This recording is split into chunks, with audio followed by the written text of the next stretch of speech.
Something a little different.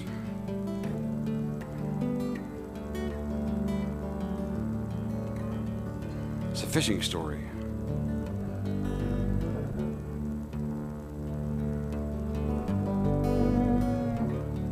It's from Henry David Thoreau's first visit to Maine in 1846. This is his fishing trip up around A-Ball Stream.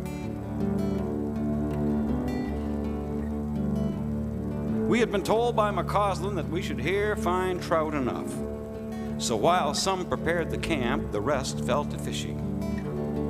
Seizing the birch poles which some party of Indians or white hunters had left on the shore, and baiting our hooks with pork or with trout as soon as they were caught, we cast our lines into the mouth of the A-Ball Jack Nageesic, a clear, swift, shallow stream that came in from Katahdin.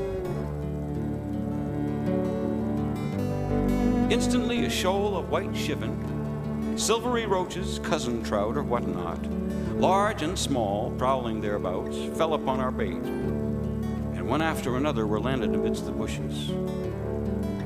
Anon, their cousins, the true trout, took their turn, and alternately the silvery roaches and the speckled trout and the finest specimens of both that I have ever seen, the largest one weighing 3 pounds, were heaved upon the shore.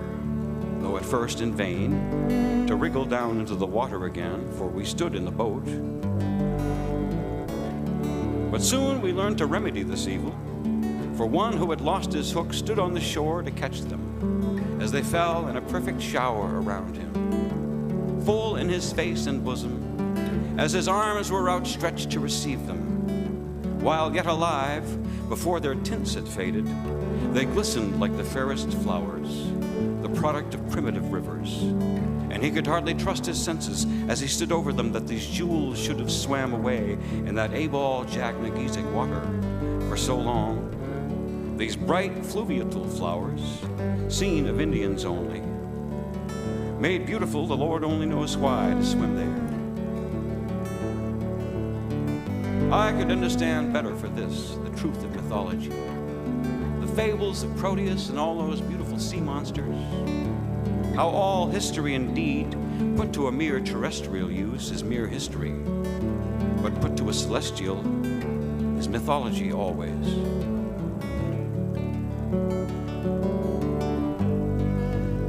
In the night I dreamed of trout fishing, and when I awoke it seemed a fable that this painted fish swam there so near my couch and rose to our hooks the last evening, and I doubted if I had not dreamed at all. So I rose before dawn to test its truth while my companions were still sleeping. There stood Katahdin with distinct and cloudless outline in the moonlight, and the rippling of the rapids was the only sound to break the stillness. Standing on the shore, I once more cast my line into the stream and found the dream to be real and the fable true. The speckled trout and silvery roach, like flying fish, sped swiftly through the moonlight air, describing bright arcs on the dark side of Katahdin, until moonlight, now fading into daylight, brought satiety to my mind and to the minds of my companions who had joined me.